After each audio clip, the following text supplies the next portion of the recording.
হলে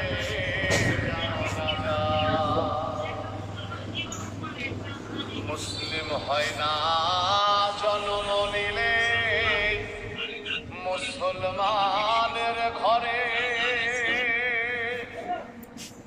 কাফের মুমিন তফাতটা হয় সালাতের উপরে।